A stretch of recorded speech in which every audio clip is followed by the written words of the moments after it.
Ya, selamat datang teman-teman sekalian. Pada kesempatan kali ini kita akan membicarakan mengenai partisipasi politik. Om Swastiastu, Namo Buddhaya, salam sejahtera bagi kita semua. Partisipasi politik adalah salah satu komponen dasar-dasar ilmu politik yang penting untuk dipelajari. Saya Noval Valentino Rahadityo dan saya akan menjelaskan sedikit bagian mengenai definisi dan pengertian dari partisipasi politik. Partisipasi politik pada awalnya hanya berfokus kepada partai politik sebagai aktor utamanya. Namun dalam perkembangannya muncul demokrasi dalam banyak kelompok masyarakat yang ingin mempengaruhi terhadap kebijakan. Jadi apa itu partisipasi politik? Secara sederhananya, partisipasi politik adalah aktivitas yang mempengaruhi dalam kehidupan politik. Profesor Miriam Budiarjo dalam bukunya Dasar-Dasar Ilmu Politik mengatakan bahwa partisipasi politik adalah kegiatan seseorang atau kelompok untuk ikut serta secara aktif dalam kehidupan politik, antara lain dengan memilih pimpinan negara secara langsung atau tidak langsung, mempengaruhi kebijakan dari pemerintah. Kegiatan dalam partisipasi politik cukup beragam. Contoh mudahnya adalah memberikan suara dalam pemilihan umum, atau juga dapat dilakukan dengan contacting atau lobbying dengan pejabat pemerintah, serta melakukan gerakan sosial atau direct action lainnya yang berpengaruh terhadap kebijakan pemerintah. Partisipasi politik erat hubungannya dengan kehidupan berbangsa dan bernegara masyarakat dan tidak bisa dipisahkan dari sistem politik. Partisipasi politik menjadi representasi demokrasi dalam masyarakat untuk memilih dan menentukan kebijakan. Partisipasi politik itu menjadi unsur penting dalam demokrasi karena partisipasi politik dianggap menjadi parameter utama dalam mengukur tingkat implementasi demokrasi dalam suatu negara. Partisipasi politik relevan dalam setiap sistem politik. Namun, partisipasi politik itu sangat penting dalam sistem politik demokrasi, karena dalam negara-negara demokrasi kedaulatan berada di tangan rakyat. Ketika berada di tangan rakyat, maka semakin banyak keterlibatan masyarakat dalam pengambilan keputusan, maka demokrasi dijalankan dengan semakin baik. Sebaliknya, jika keterlibatan masyarakat itu semakin sedikit, maka demokrasi yang telah dijalankan itu kurang baik. Dalam hubungannya dengan demokrasi, partisipasi politik dibatasi akan kegiatan sukarela dan dilakukan tanpa adanya paksaan atau tekanan dari siapapun. Namun, dalam negara otoriter dan berkembang, kita juga bisa mengamati partisipasi politik yang mencakup kegiatan yang tidak sukarela. Dan dalam hubungan ini, mungkin dapat dikatakan bahwa partisipasi ada unsur tekanan serta manipulasi. Namun, perbedaannya pada negara demokrasi barat itu lebih sedikit. Di samping itu, kita juga dapat melihat masyarakat yang tidak ingin ikut serta sama sekali dalam kehidupan politik. Hal tersebut apa yang kita kenal sebagai apati. Assalamualaikum warahmatullahi wabarakatuh. Yang terhormat Ibu Reni selaku dosen pengampu mata kuliah LPPI, yang terhormat para penonton yang menyaksikan YouTube ini. Perkenalkan, nama saya Putri Ayu Nurjana. Di sini saya berkesempatan untuk menjelaskan mengenai partisipasi partai politik, khususnya pada era perkembangannya pada masa Orde Baru. Seperti yang telah dijelaskan oleh teman-teman saya sebelumnya, di sini saya hanya akan menambahkan saja bahwa yang terjadi pada masa Orde Baru, yakni penyederhanaan partai menjadi 3 golongan saja. Mengapa hal ini dapat terjadi? Hal ini bermula dari kemenangan Partai Golkar atau Partai Golongan Karya pada pemilu tahun 1971 yang menyebabkan Partai Golkar ini menjadi partai yang berkuasa serta memiliki kewenangan untuk memutuskan suatu kebijakan. Nah, momentum ini dimanfaatkan oleh Partai Golkar untuk memuluskan kepentingan politiknya termasuk dalam urusan kepartaian.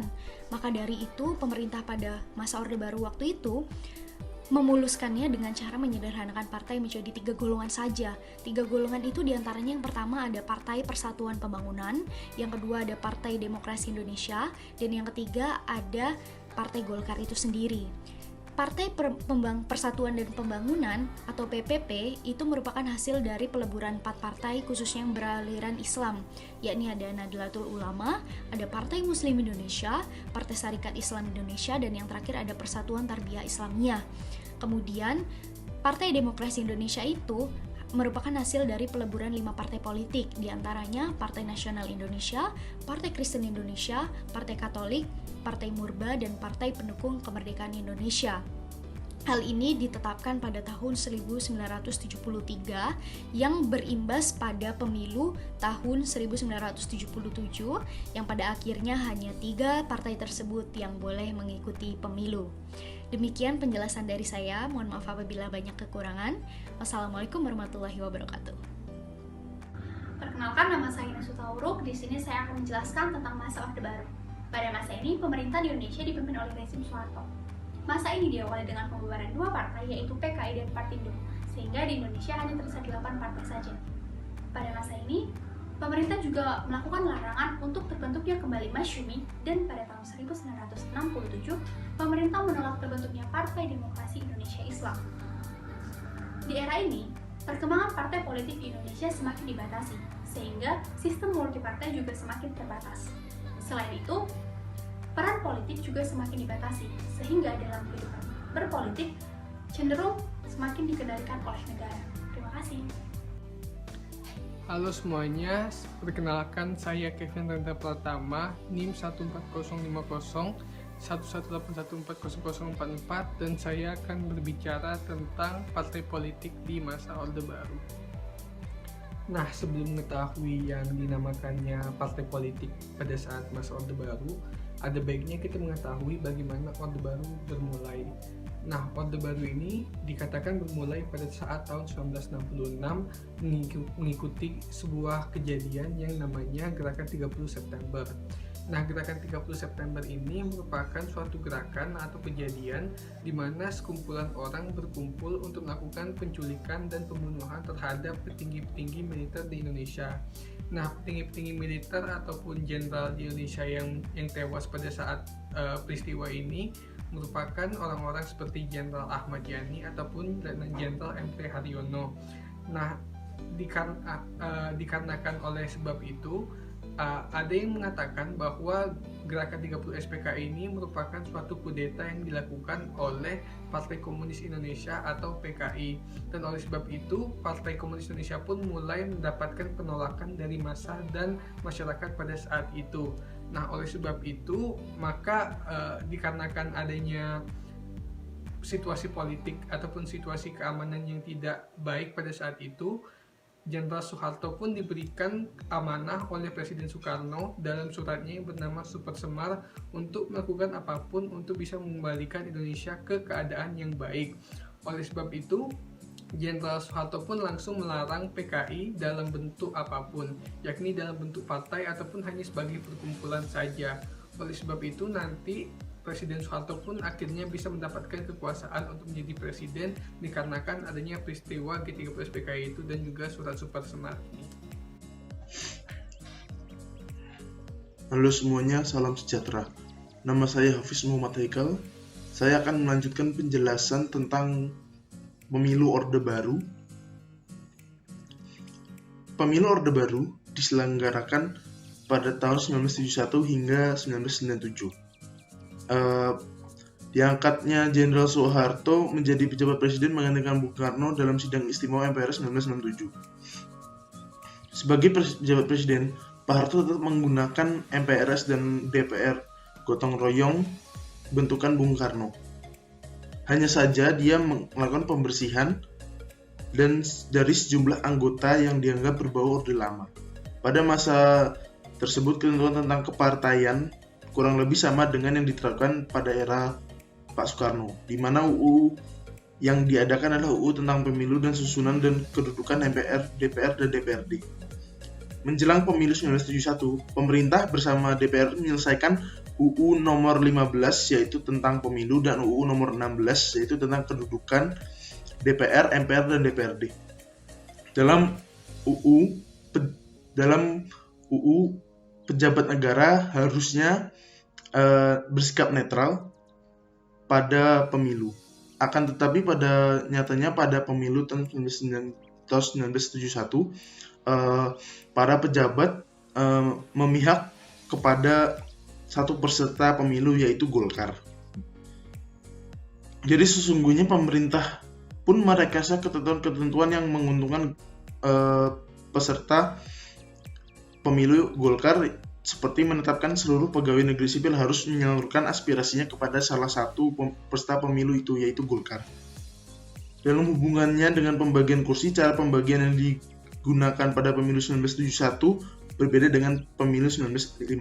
Dalam pemilu 1971 yang menggunakan UU nomor 15 tahun 1969 sebagai dasar, semua kursi terbagi habis di setiap daerah pemilihan. Setelah tahun 1971, pelaksanaan pemilu yang periodik dan teratur mulai terlaksana.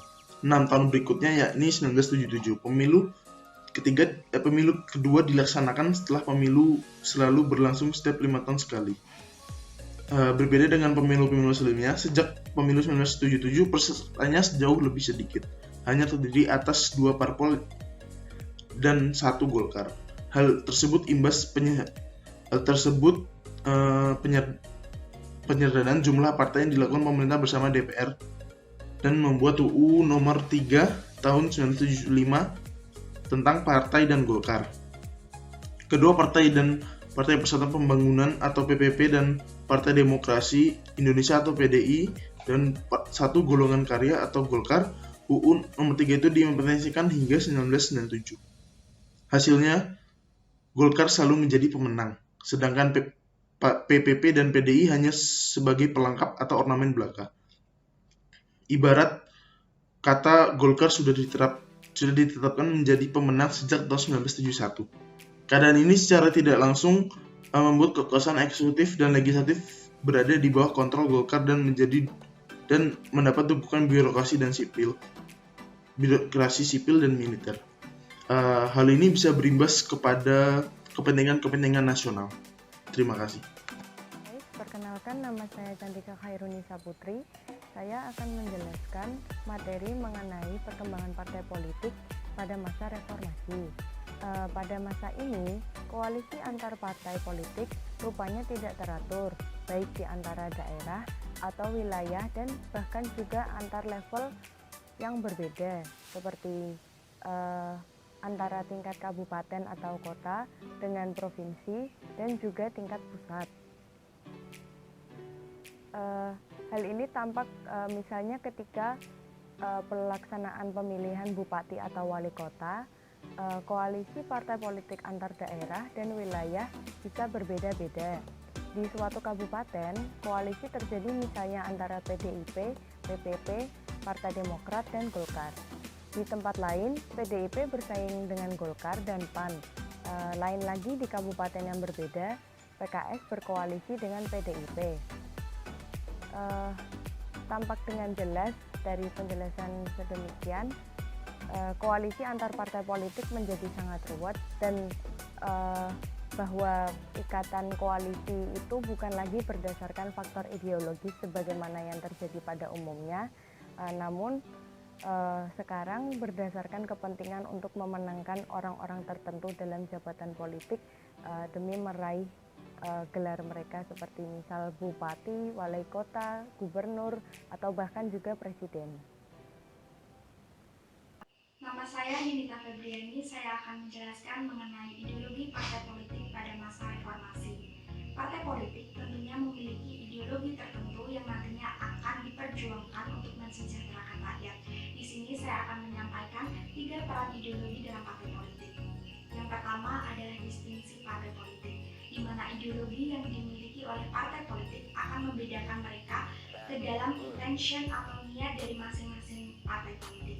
Kemudian yang kedua adalah dasar perjuangan, di mana ideologi yang mereka miliki akan dijabarkan ke dalam visi dan misi masing-masing partai politik yang kemudian akan digunakan mereka dalam perebutan pengaruh dalam masyarakat saat masa kampanye. Kemudian yang ketiga adalah dasar koalisi, di mana partai politik pasti akan memilih koalisi yang memiliki ideologi yang sama atau hampir sama dengan partai politik mereka. Perkenalkan, nama saya Dimas Daryanto. Di sini saya akan menjelaskan bagaimana perkembangan partai politik di Indonesia setelah masa Orde Baru, yaitu masa reformasi. Jadi, pada masa reformasi seperti sekarang ini, keberadaan partai politik mengalami perbedaan jika dibandingkan dengan masa Orde Baru. Yaitu, jika pada masa Orde Baru kebebasan untuk mendirikan partai cenderung dibatasi, maka di masa reformasi seperti sekarang ini, kebebasan untuk mendirikan partai cenderung lebih dibebaskan. Hal itu terbukti dengan adanya partai-partai baru yang muncul dengan berbagai macam latar belakang maupun ideologi. Saya Fania Bunga Widyaningsi akan melanjutkan penjelasan tentang masa reformasi. Pada masa ini, partai politik berdasar pada kekuatan orang. Nah, maksud dari kekuatan seseorang itu bersifat material. Pada masa ini, uang menjadi penentu segala-galanya.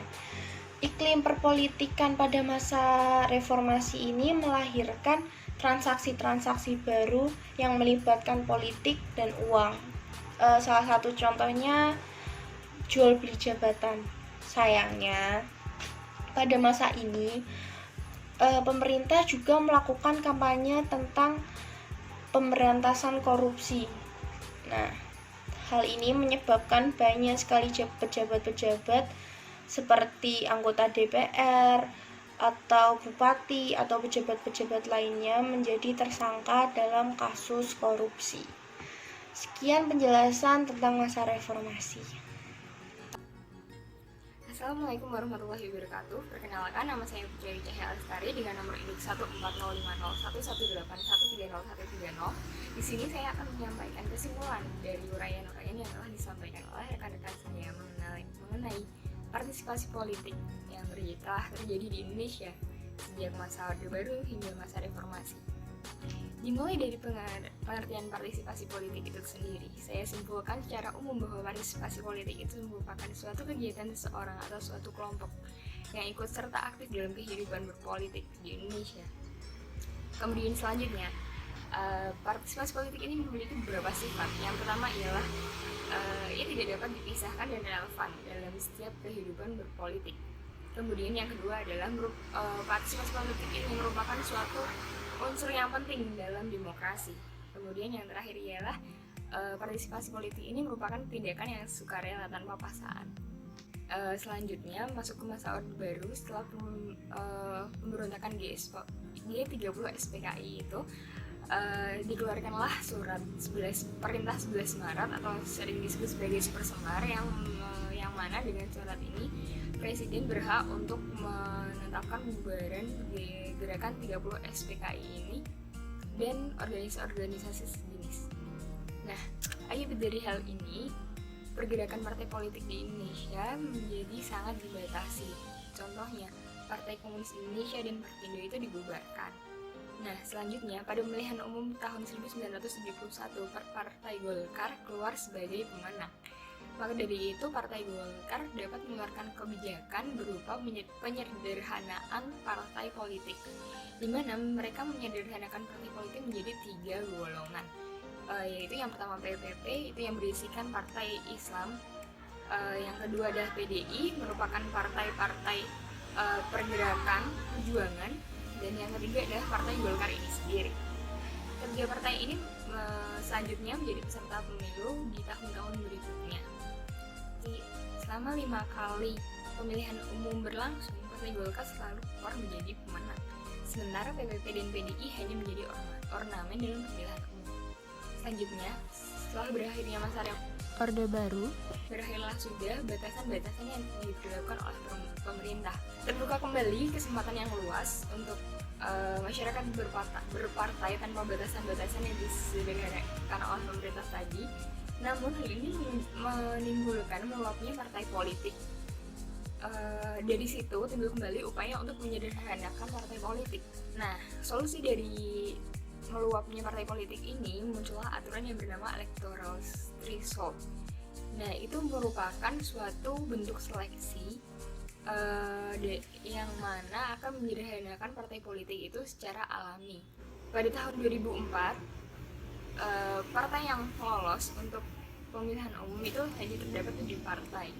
Pada masa reformasi ini yang menarik adalah untuk pertama kalinya diadakan pemilihan umum presiden dan wakil presiden secara langsung. Maka dari itu suara rakyat dapat menentukan langsung siapa pemimpin Indonesia di periode selanjutnya. Namun sayangnya yang kerap terjadi di masa reformasi ini ialah politik uang atau money politik, di mana kekuasaan itu ditetapkan dari seberapa banyak anggaran yang dikeluarkan oleh partai politik. Sekian kesimpulan yang kami sampaikan, semoga bermanfaat. Wassalamualaikum warahmatullahi wabarakatuh.